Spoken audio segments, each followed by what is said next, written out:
ఈ వందనాలు. సో ఈ రోజు నుంచి మనం ఫ్రెష్గా ఒక కొత్త series of Bible study, in fact exposition మనము ప్రారంభిస్తా ఉన్నాం. అది ఫస్ట్ పీటర్, పేతురు రాసినటువంటి మొదటి పత్రిక. పేతురు రాసినటువంటి ఈ యొక్క పత్రికల్లో ఒక చిన్న బుక్గా మనకు కనిపించవచ్చు, కానీ ఈ చిన్న చిన్న పుస్తకాల్లోనే దేవుడు ఎంతో విశిష్టమైన, ప్రశస్తమైనటువంటి ఆత్మీయ సత్యాల్ని మన కొరకు దాచి ఉంచాడు. అది యాకోబు పత్రిక కావచ్చు, పేతురు పత్రిక కావచ్చు, యోహాన్ రాసినటువంటి పత్రికలు కావచ్చు, ఈవెన్ యోధా పత్రిక కావచ్చు. They they are very small or little in quantity or the size, but they are very precious.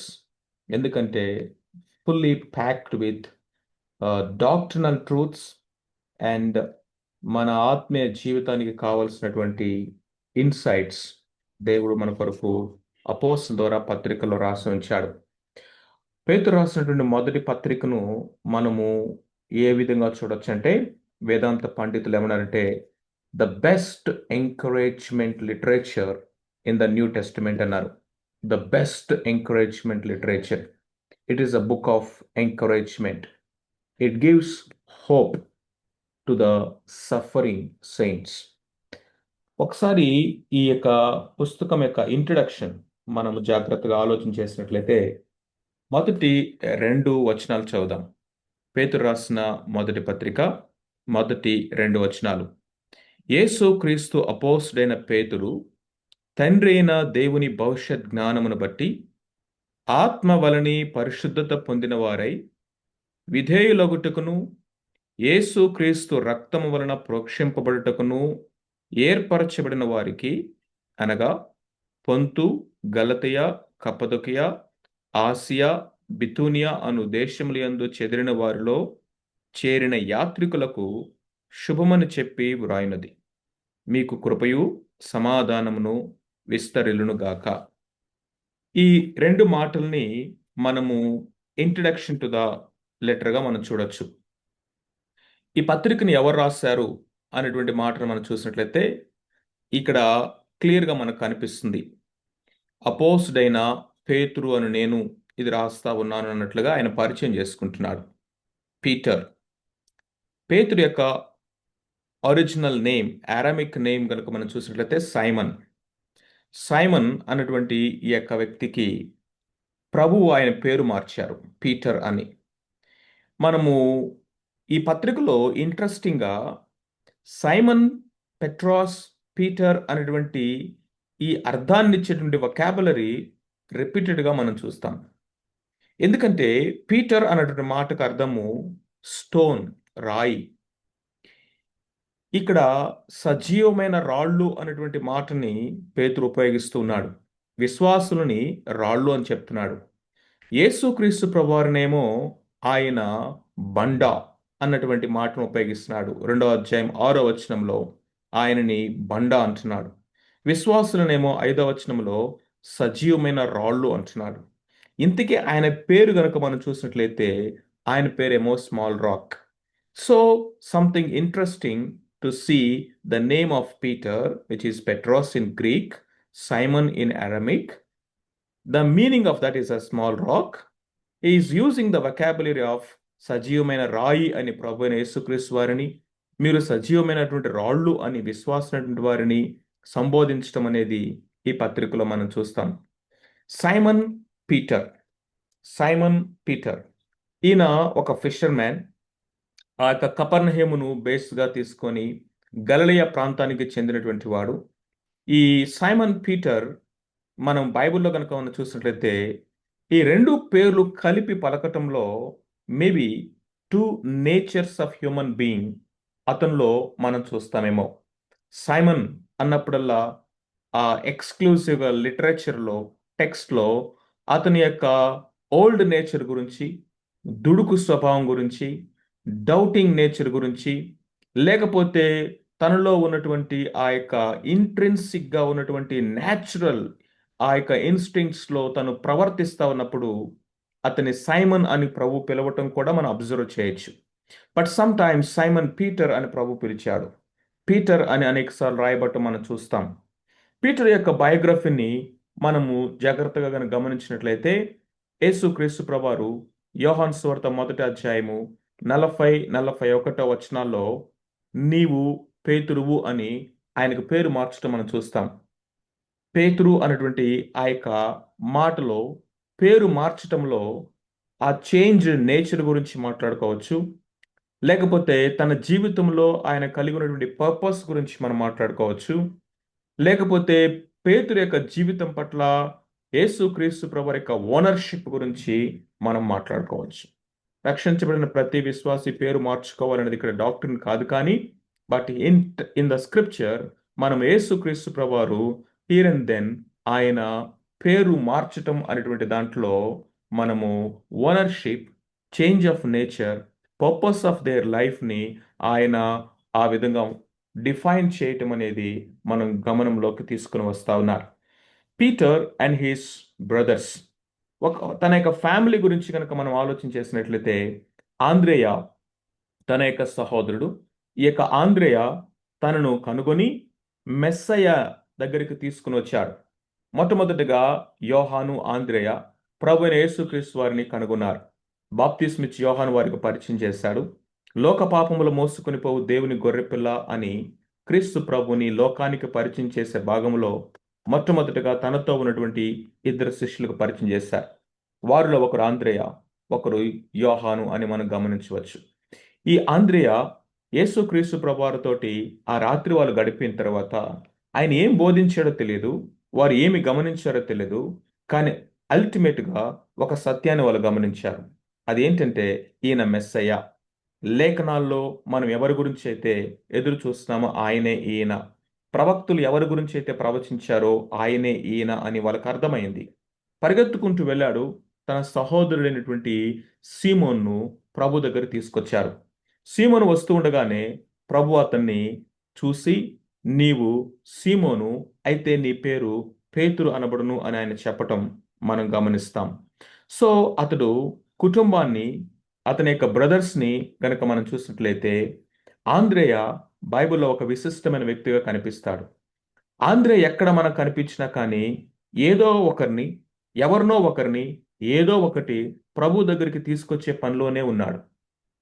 Greece దేశస్థు నుంచి వచ్చినటువంటి వారిని ఆంద్రేయే ప్రభు దగ్గర తీసుకెళ్ళాడు. ఆ యొక్క 5 రొట్టెలు 2 చేపల యొక్క ఆ మిరకల్లో ఆ బాలుడి దగ్గర ఉన్నటువంటి రొట్టెలని ఆంద్రేయే ప్రభు దగ్గర తీసుకొచ్చాడు.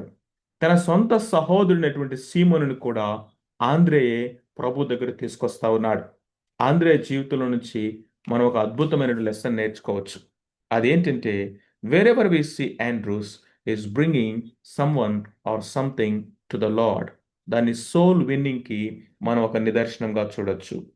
సో పీటర్ ఒక అన్లర్న్డ్, ఇగ్నోరెంట్ ఫిషర్ మ్యాన్.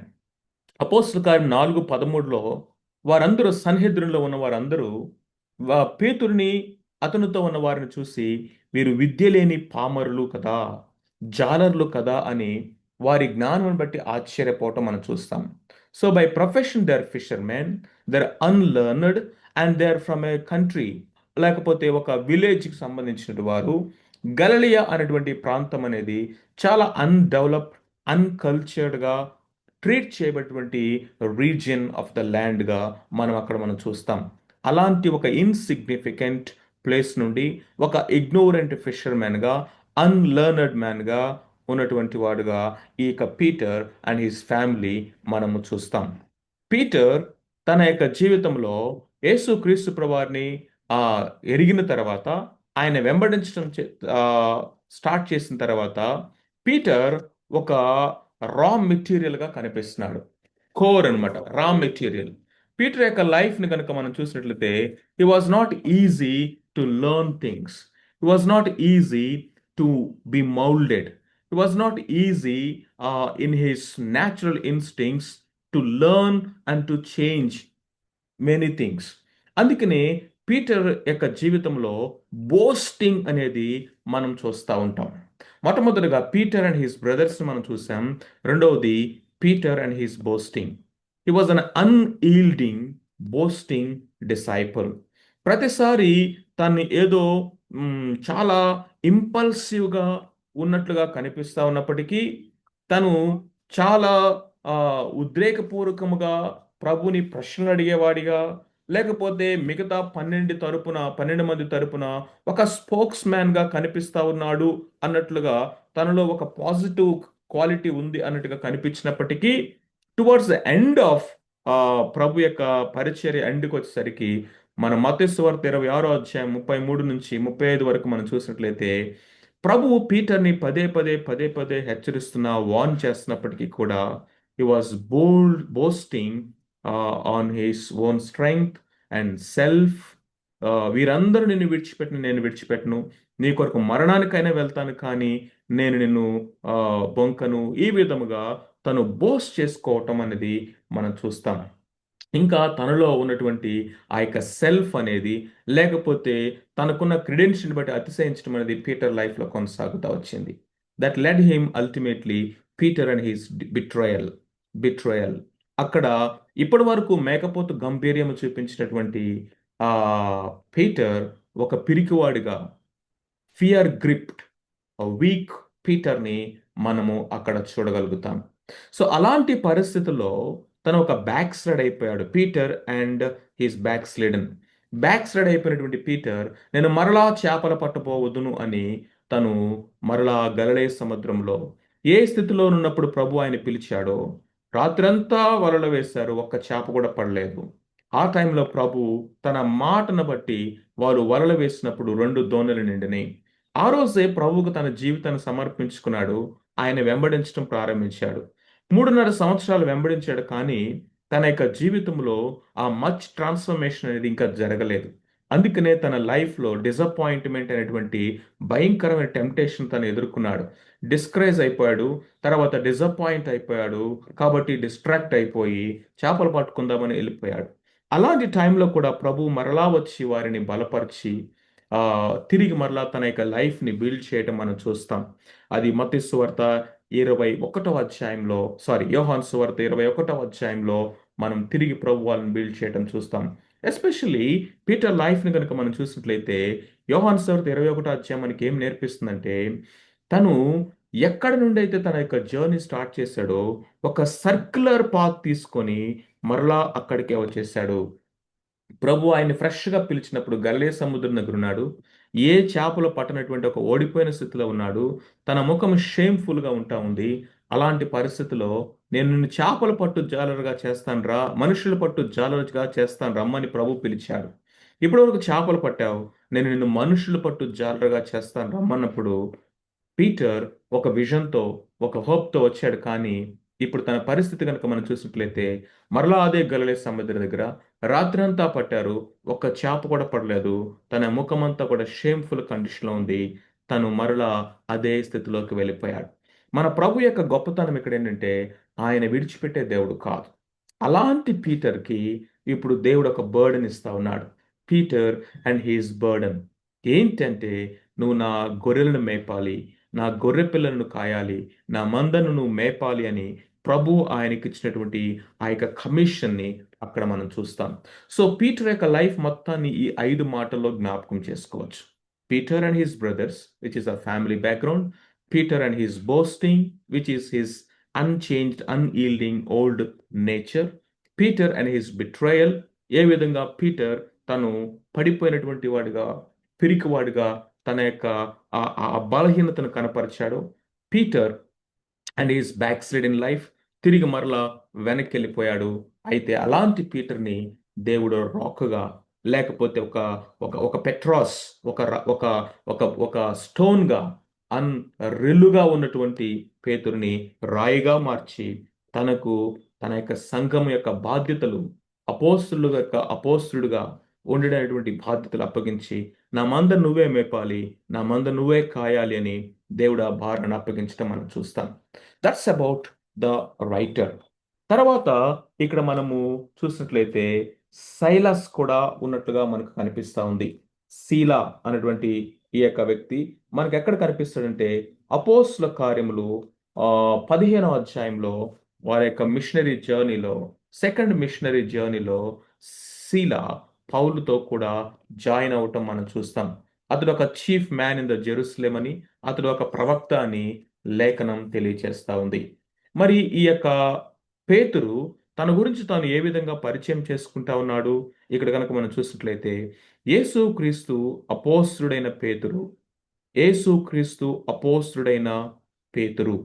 అపోస్తల్ అన్న మాటకు అర్థం ఏంటంటే ద సెంట్ వన్, పంపబడిన వాడు, విత్ ఎ మెసేజ్, ఒక వర్తమానముతో, ఆన్ ఏ కమిషన్, ఒక అధికారంతో.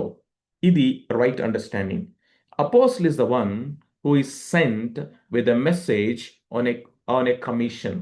ఒక ఉన్నతమైనటువంటి అధికారి చేత, అధికారముతో, ఒక ప్రాముఖ్యమైనటువంటి బలీయమైనటువంటి వర్తమానము చేత పంపబడినటువంటి వ్యక్తి వ్యక్తి అపోస్టల్ అన్న మాటకు అర్థం. సో కాబట్టి యేసుక్రీస్తు ప్రభువారు ఒక గ్రేట్ కమిషన్లో ఒక విధంగా చూసినట్లయితే టైటిల్ కోసం కాదు, కానీ ఆఫీస్ పరంగా కనుక మనం చూసినట్లయితే మనందరినీ కూడా ఆయన యొక్క సర్వాధికారంలో ఒక వర్తమానాన్ని మనకిచ్చి సర్వలోకానికి వెళ్ళమన్నాడు.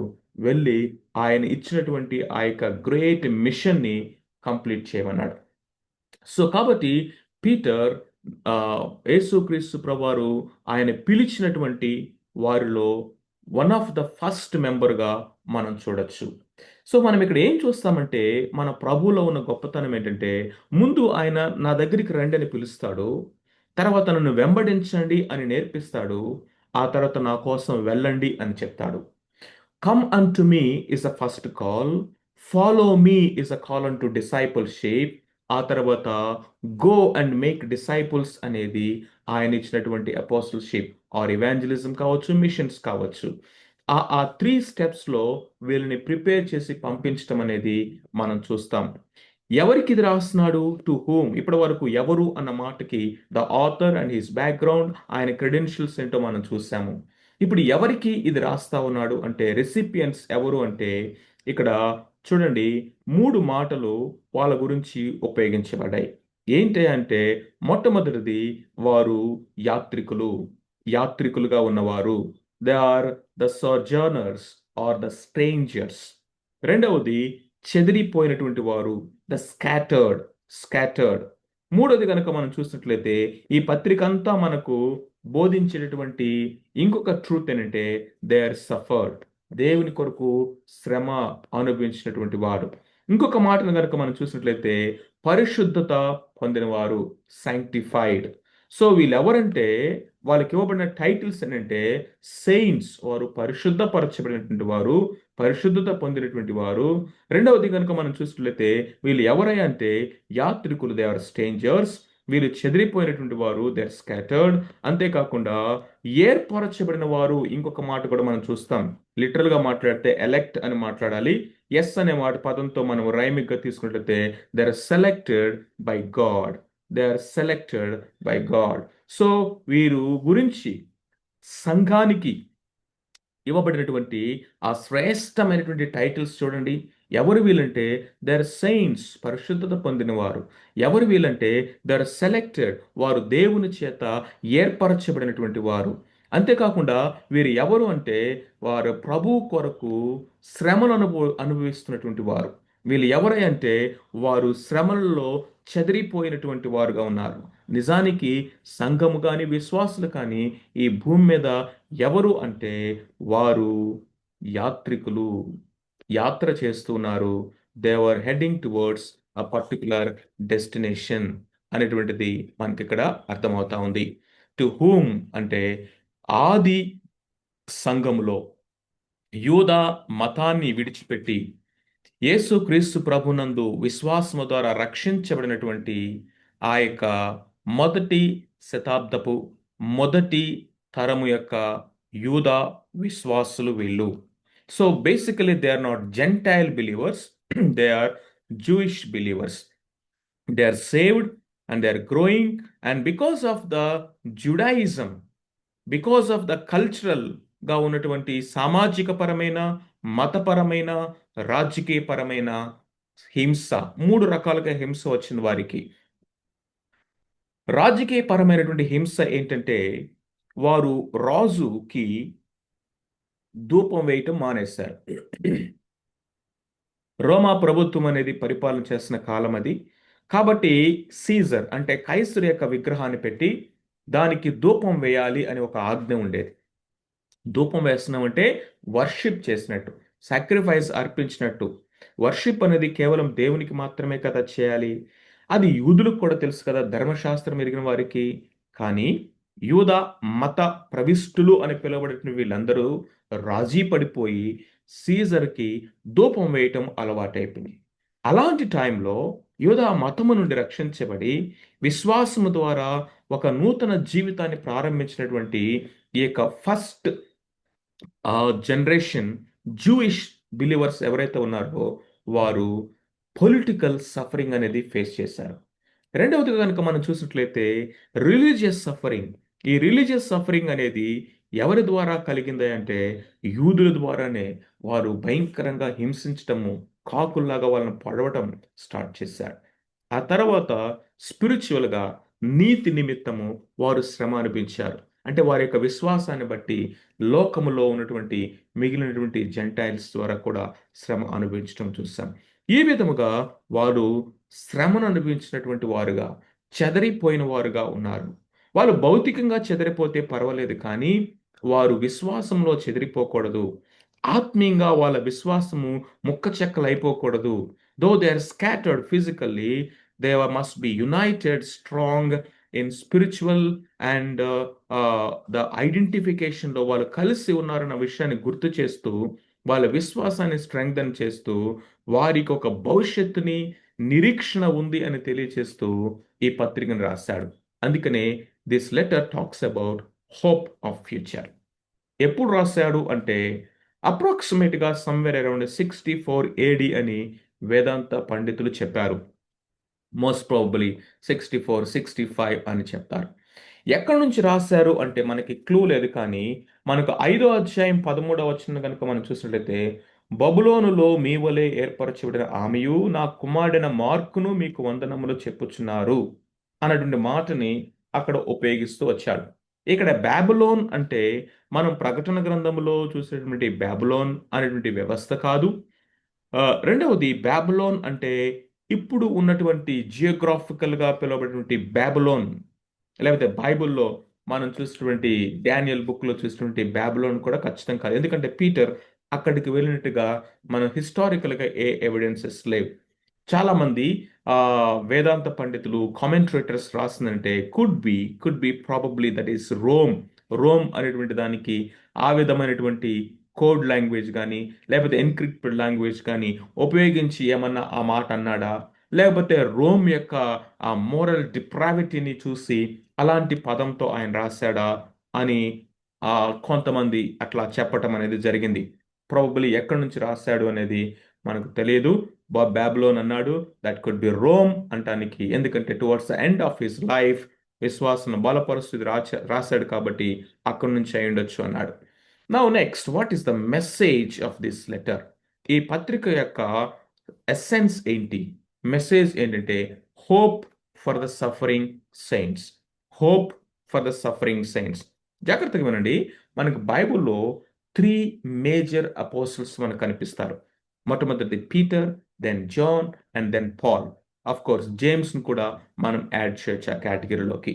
కానీ వీళ్ళ యొక్క రైటింగ్స్ కానీ, వీళ్ళ యొక్క లైఫ్ కానీ, వీళ్ళ యొక్క మినిస్ట్రీని కానీ గనుక మనం జాగ్రత్తగా గమనించినట్లయితే they they are known for something. ఏంటి అది? పౌలుని గనుక మనం చూసినట్లయితే is an apostle of faith. రోమా పత్రిక చూసినా, గలతీ పత్రిక చూసినా, ఈవెన్ మిగిలినటువంటి పత్రికలు మనం చూసినా, ఒకవేళ హెబ్రీ పత్రికన పౌలే గనక రాసినట్లయితే హెబ్రీ పత్రికను గనక మనం చూసినా, ఏ పత్రికలంతటిలో కూడా పౌల్ యొక్క ఎస్సెన్స్ ఎక్కడికి తీసుకొస్తాడంటే ఫెయిత్, ఫెయిత్, ఫెయిత్, ఫెయిత్. అందుకనే ఆయన్ని అపోస్టిల్ ఆఫ్ ఫెయిత్ అంటారు. Same as James also. జేమ్స్‌ని కూడా అపోస్టిల్ ఆఫ్ ఫెయిత్ అంటారు.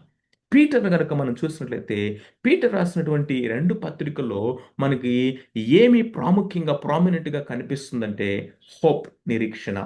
ప్రాముఖ్యంగా సఫరెంట్ సెయింట్స్‌ని, సఫరింగ్ స్కాటర్డ్ సెయింట్స్‌గా ఉన్నటువంటి వాళ్ళని బలపరచటానికి వారికి నిరీక్షణ, భవిష్యత్తు గురించినటువంటి నిరీక్షణ ఇస్తూ ఈ మొదటి పత్రిక రాస్తే, ప్రభు యొక్క రెండవ రాకడ, ఆ రెండవ రాకడ సందర్భంగా ఉన్నటువంటి మిగిలినటువంటి విషయాలన్నీ కూడా ఆ ఆ రెండవ పత్రికలో రాయటం మనం చూస్తాం.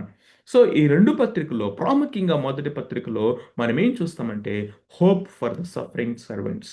వేరే జాన్ గనుక మనం చూసినట్లయితే ఆయన రాసిన సువార్త చూసిన, ఆయన రాసిన పత్రికలు చూసినా, ఆయన రాసిన ప్రకటన గ్రంథం కనుక మనం చూసినా కానీ ప్రామినెంట్గా మనకు కనిపించేది love, love, love, love.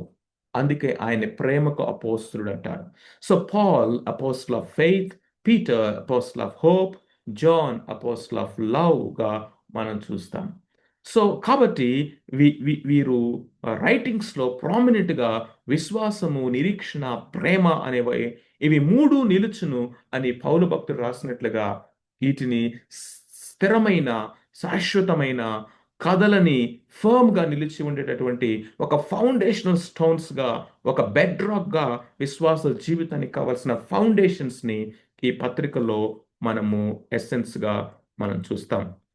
Now let us come to the outline of this book. ఈ బుక్ యొక్క అవుట్లైన్ని మనం గనక జాగ్రత్తగా గమనించినట్లయితే మొదటి అధ్యాయంలో రిపీటెడ్గా మనకు కనపడేటువంటి మాటలు ఏంటంటే సాల్వేషన్, రక్షణ, రక్షణ, రక్షణ, రక్షణ. So first chapter in a big picture, నర్షల్గా మనం చూసినట్లయితే ఎసెన్స్ ఈజ్ అబౌట్ సాల్వేషన్. ఎందుకు అంటే అగైన్ థ్రెడ్ మీరు మర్చిపోవద్దు. వీళ్ళు సఫరింగ్ సర్వెంట్స్, వీళ్ళు సఫరింగ్ సెయింట్స్, వీళ్ళు స్కాటర్డ్ సెయింట్స్, వీరు మొదటి ఆ యొక్క తరము యొక్క విశ్వాసులు. వీరు శ్రమల్లో భయంకరమైన హింస పొందుతున్నారు, నీతి నిమిత్తం హింస పొందుతున్నారు, పొలిటికల్గా, రిలీజియస్గా, సోషల్గా వారు ఎంతో శ్రమను పొందుతున్నారు. వాళ్ళకి మొట్టమొదటిగా ఏమి జ్ఞాపకం చేశాడంటే అసలు మీ రక్షణ యొక్క ఔన్నత్యం ఏంటో మీకు అర్థమైతే శ్రమల్లో మీరు అతిశయిస్తారు. మిమ్మల్ని రక్షించిన మిమ్మల్ని సారీ మిమ్మును రక్షించినటువంటి దేవుడు ఎంత గొప్పవాడు, ఆ రక్షణ ఎంత గొప్పదో గనక మీకు అర్థమైతే శ్రమల్లో అతిశయించటం, శ్రమల్లో ఆనందించటం, శ్రమల్లో ఒక నిరీక్షణ కలిగి జీవించటం అనేది మీకు అలవాటు అవుతుంది. So in order to give comfort in suffering you must know the grandeur of salvation, the greatness of salvation and the greatness of the saviour. ఈ రక్షణ ఎంత గొప్పదో మనకు అర్థమైతే ఈ లోకంలో శ్రమలు వచ్చినప్పుడు, టెంప్టేషన్స్ వచ్చినప్పుడు, అపాయాలు వచ్చినప్పుడు, అనారోగ్యాలు వచ్చినప్పుడు, ప్రభు కొరకు మనం నిలబడాల్సిన పరిస్థితులు వచ్చినప్పుడు మనము అవన్నిటిని కూడా ఓవర్కమ్ చేస్తాం. అందుకని హీ స్టార్టెడ్ విత్ సాల్వేషన్. రెండవ అధ్యాయము మొదటి 11 వచనాలు శాంక్టిఫికేషన్, శాంక్టిఫికేషన్ గురించి మాట్లాడుతున్నాడు. మిమ్మల్ని పిలిచిన వాడు పరిశుద్ధుడు కాబట్టి మీరు పరిశుద్ధంగా జీవించాలి అన్నటువంటి విషయాన్ని యాడ్ చేసుకుంటూ ఆ పరిశుద్ధ జీవితం గురించి మాట్లాడుతూ వచ్చాడు. 2వ అధ్యాయం 12వ వచనం నుండి 3వ అధ్యాయం 12వ వచనం వరకు సబ్మిషన్, సబ్మిషన్ ఒకటే గ్రాండ్ థీమ్. ఏంటంటే సబ్మిషన్. ఎవరెవరికి సబ్మిట్ చేసుకోవాలి? పొలిటికల్ అథారిటీకి సబ్మిట్ చేసుకోమన్నాడు, ఆ తర్వాత వర్క్ ప్లేస్ అథారిటీకి సబ్మిట్ చేసుకోమన్నాడు, ఆ తర్వాత చర్చ్లో సంఘములో సబ్మిషన్ గురించి మాట్లాడాడు, ఫ్యామిలీ సబ్మిషన్ గురించి మాట్లాడాడు. సబ్మిషన్ అనేటువంటి దాన్ని చాలా బ్యూటిఫుల్గా వివరించాడు. ఎందుకంటే వీళ్ళు సబ్మిషన్ ద్వారానే మాకు సఫరింగ్ వస్తుంది, ఇక తిరుగుబాటు చేద్దాం, ఏదైతే అది అవుతుంది అన్న మైండ్లో ఉన్నప్పుడు submission is the way of reward, way of winning souls for others, way of Christian virtue, ఇవన్నీ వివరిస్తూ వచ్చాడు. అండ్ దెన్ 3వ అధ్యాయం 13వ వచనం నుంచి 4వ అధ్యాయం 19వ వచనం వరకు సఫరింగ్, సఫరింగ్ గురించి మాట్లాడుతూ యేసుక్రీస్తు ప్రభు యొక్క ఎగ్జాంపుల్ తీసుకొచ్చాడు, యోబు యొక్క ఎగ్జాంపుల్ తీసుకొచ్చాడు. భూమి మీద సెయింట్స్ ఏ విధంగా సఫర్ అయ్యారు. కాబట్టి మనం ఈ భూమి మీద సద్భక్తితో బ్రతకాలంటే ఖచ్చితంగా సఫరింగ్ ఉంటుంది. ఆ సఫరింగ్ వెనక ఒక పర్పస్ ఉంది, దాని వెనుక దేవుడిచ్చే రివార్డ్ ఉంటుందని సఫరింగ్ యొక్క గ్రాండ్ థియాలజీని బిల్డ్ చేశాడు. అండ్ దెన్ 5వ అధ్యాయంకి వచ్చేసరికి సర్వీస్. తోటి పెద్దనైన నేను పెద్దలతో మాట్లాడుతున్నానని చెప్పి ఏ విధంగా చర్చ్లో సేవ చేయాలి, దాని యొక్క ఇంటెన్షన్ ఎలా ఉండాలి, మోటివ్స్ ఎలా ఉండాలి, ఈ విషయాలన్నీ కూడా వివరిస్తూ వచ్చాడు. సో ద హోల్ బుక్ని మనం గనుక 5 మాటల్లో గుర్తుపెట్టుకోవాలంటే salvation, sanctification, submission, suffering, and then service. That's how we can simply remember this letter. So కొద్ది నిమిషాలు మొదటి 2 వచనాల్లో ఉన్నటువంటి ఈ యొక్క ఎసెన్స్ని నేను మీతో పంచుకోవాలనుకుంటున్నాను. మొదటి 2 వచనాలు. ఈ మొదటి 2 వచనాలు మనం ఏం చెప్పొచ్చంటే ద ప్లాన్ ఆఫ్ సాల్వేషన్. ఎందుకంటే మొదటి అధ్యాయానికి మనం సాల్వేషన్ అని టైటిల్ పెట్టాం. ఈ సాల్వేషన్లో దేవుని యొక్క ప్లాన్ ఏంటో మొదటి 2 వచనాల్లోనే అద్భుతంగా తేల్చిపడేశాడు. ఏంటయ్యా ద ప్లాన్ ఆఫ్ సాల్వేషన్ అంటే మొట్టమొదటిగా ఏమంటున్నాడంటే you are the elect of God the Father. Triune దేవుని యొక్క ఇన్వాల్వ్మెంట్, ట్రయూన్ త్రిత్వమైనటువంటి దేవుని యొక్క ప్రణాళిక ఈ రక్షణలో ఎంత అద్భుతంగా ఉంటుందో మనకి ఇక్కడ వివరిస్తూ వచ్చాడు. తండ్రి అయిన దేవుని భవిష్యత్ జ్ఞానమును బట్టి, తండ్రి అయిన దేవుని యొక్క భవిష్యత్ జ్ఞానమును బట్టి మనము ఏర్పరచబడినటువంటి వారము, ఏర్పరచబడ్డాము. ఎందుకు? ఆత్మ వలన పరిశుద్ధత పొంది విధేయులగుటకు, యేసుక్రీస్తు రక్తం వలన ప్రోక్షించబడుటకు. So the whole plan of salvation ఇక్కడ మనకి తండ్రి అయిన దేవుడు మనల్ని ఆయన భవిష్యత్ జ్ఞానంలో ముందుగానే మనల్ని ఏర్పాటు చేసుకున్నాడు. Our salvation is planned by the father beforehand, purchased by the Son at the Calvary, and then is being perfected by the Holy Spirit daily. ఈ మాటని చాలా జాగ్రత్తగా అర్థం చేసుకోవాలి.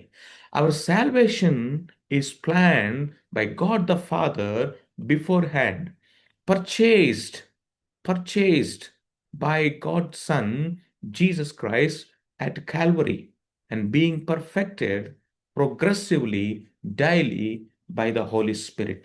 అదే విషయాన్ని ఇక్కడ మనం చూస్తాం. మనకు తెలుసు సాల్వేషన్ అనేది 3 దశలుగా 3 టెన్సెస్లో కాలాల్లో పరిపూర్ణమవుతుంది. ఆరంభ రక్షణ, జరిగిపోయిన రక్షణ ఏంటది? పాపం యొక్క శిక్ష నుంచి రక్షించబడటం, అది జస్టిఫికేషన్ అన్నాం. అనుదిన రక్షణ, కంటిన్యూవల్ ఇది. ఇదేంటి? పాపం యొక్క శక్తి నుండి రక్షించబడటం, ఇది సైంటిఫికేషన్ అన్నాం. మూడవది అంతిమ రక్షణ. అంటే ఏంటి? మనము పాపం యొక్క ఉనికి నుంచి కూడా అంతిమముగా రక్షించబడటం, దీన్ని గ్లోరిఫికేషన్ అన్నాం. ఈ హోల్ యొక్క రక్షణ యొక్క ప్రణాళిక ఏదో యాదృచ్ఛికంగా జరగలేదు, కానీ జగత్తు పునాది వేయబడక మునిపే అని ఎఫ్ఎస్సి 1లో, తల్లి గర్భములో పిండముగా రూపించబడక మునిపే అని అనేక సందర్భాల్లో మనము దేవుడు మనల్ని ముందుగా ఎరిగి ఉన్నాడు అనేటువంటి విషయాన్ని మనం చూస్తాం. ముందుగా ఎరగటం అంటే ఫోర్ నాలెడ్జ్ ఆఫ్ గాడ్, అంటే ఫోర్కాస్టింగ్ కాదు. మన యొక్క వెదర్ రిపోర్ట్ వాళ్ళు కూడా ఫోర్కాస్టింగ్ చెప్తారు. ఇదిగో రేపు వాతావరణం పొడిగా ఉండవచ్చు, మేఘావృతం అవ్వచ్చు, కొంచెం కొంచెం చిరు జల్లులు పడవచ్చు, ఒక మోస్తారు వర్షాలు పడవచ్చు, తుఫాన్లు రావచ్చు. ఫోర్కాస్టింగ్ అంటే అర్థం ఏంటంటే వారు పాసిబిలిటీని చెప్పటం, ఉన్నటువంటి వాళ్ళకున్న ఇన్ఫర్మేషన్ బట్టి కానీ, లేకపోతే మిగిలినటువంటి వాళ్ళకున్నటువంటి ఇన్పుట్స్ని బట్టి కానీ, లేకపోతే పర్మిటేషన్స్ అండ్ కాంబినేషన్స్ బట్టి కానీ, లేకపోతే చాలాసార్లు ఈవెన్ మార్కెటింగ్లో కానీ, కంప్యూటర్ సైన్స్లో ఒక ఈ యొక్క ఇన్ఫర్మేషన్ ప్రాసెసింగ్ దాంట్లో ఏముంటుందంటే డేటా మొత్తాన్ని కనుక మనం ఫీడ్ చేస్తే తర్వాత నెక్స్ట్ ద ప్రాబబిలిటీస్ ఇచ్చేస్తుంది.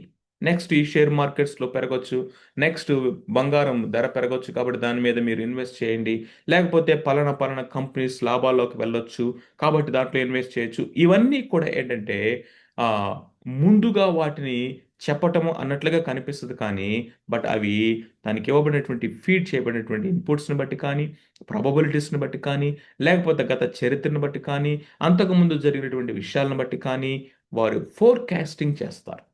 బైబిల్లో ఎప్పుడు కూడా మనము దేవుని యొక్క భవిష్యత్ జ్ఞానం అని, లేకపోతే దేవుడు ముందుగా ఆయన భవిష్యత్తు గురించి ప్రవచనంగా చెప్పబడినటువంటి మాటలను చూసినప్పుడు వాటిని పాజిబిలిటీస్గా తీసుకోకూడదు. అవి ఖచ్చితంగా జరిగేవి. దేవుడు అనంత జ్ఞాని, టైంకి అతీతంగా ఉండేవాడు కనుక ఆయనకి నిన్న, నేడు, రేపు అనేది ఉండదు కనుక ఆయన మన యొక్క భవిష్యత్తుని, మన యొక్క బిగినింగ్‌ని, మన యొక్క లైఫ్ యొక్క ఎవ్రీడేని ఆయన అనాది కాలంలోనే చూడగలడు. This is omniscience, this is eternity and this is foreknowledge of God. అంతేకాదు ఈ తండ్రైన దేవుడు మనల్ని ఆకర్షించుకున్నాడట తన వైపు. యోహాను సువార్త 6:14 44లో మనం ఏం చూస్తామంటే, ఒకడు నా తండ్రి ఆకర్షిస్తే కానీ నా యొద్దకు రాడు అంటాడు.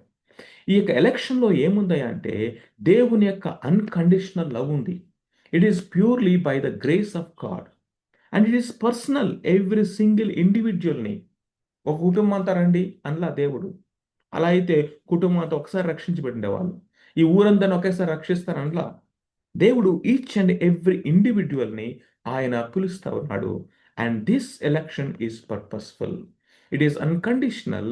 It is purely on the grace of God and it is personal and it is purposeful.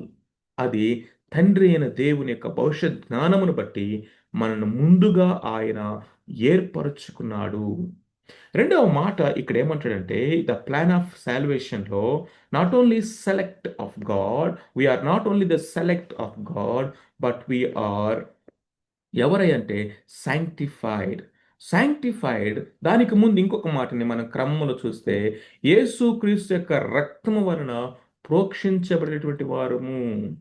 Not only we are elect of God, but we are atoned by the work of Jesus Christ. Christ sacrificed for us. పాపమెరుగని ఆయనను మన కొరకు పాపముగా ఆయన చేశాడు. మనము క్రీస్తు ప్రభు యొక్క రక్తము వలన మనమందరము కూడా ఆయన ప్రోక్షణ రక్తమును బట్టి మనమందరము కూడా విమోచించబడ్డాం. విమోచన క్రయధనముగా ఆయన తన రక్తమునే మన కొరకు కార్చాడు.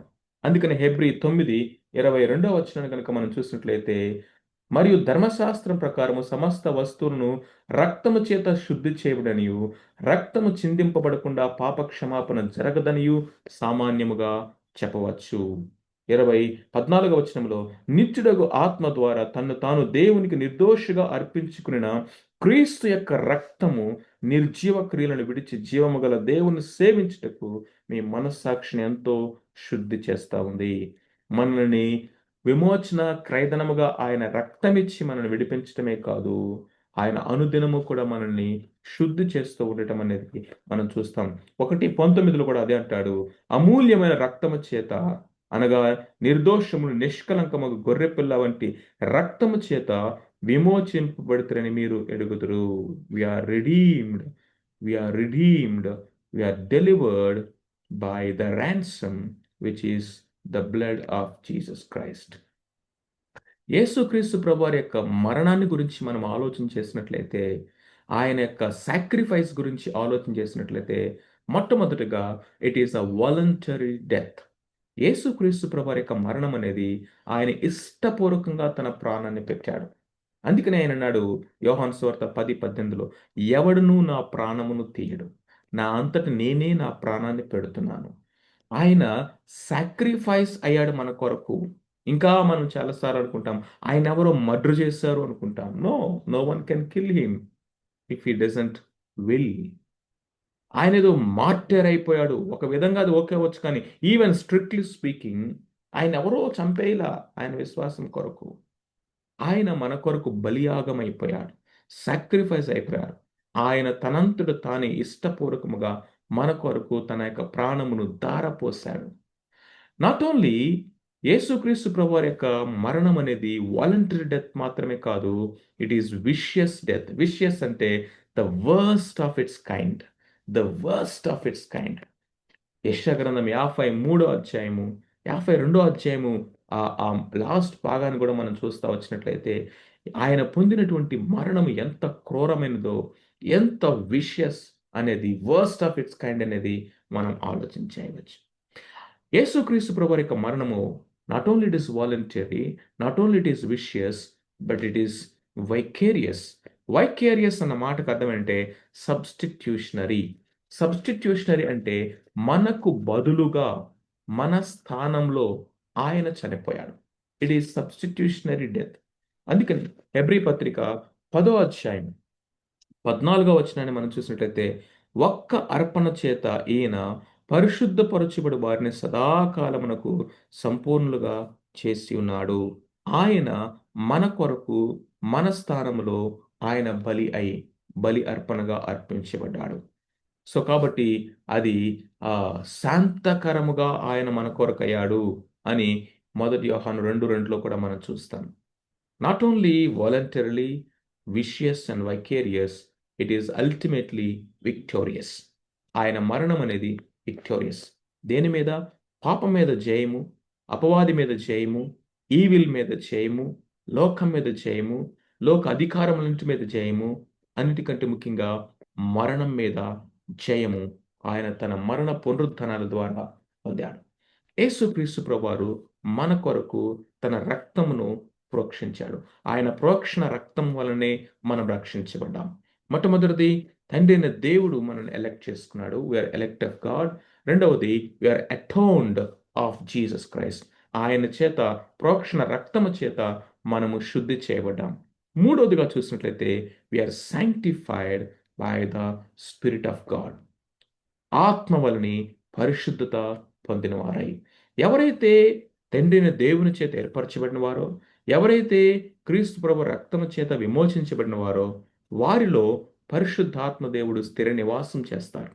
ఆ పరిశుద్ధాత్మ దేవుడు విశ్వాసిలో మొదటి దినము నుండే ఒక ప్రక్రియ ప్రారంభిస్తాడు. ఏంటి ఆ ప్రక్రియ అంటే పరిశుద్ధపరచే ప్రక్రియ. క్రీస్తు రూపంలోనికి మనల్ని మార్చేటటువంటి ప్రక్రియను ఆయన ప్రారంభిస్తాడు.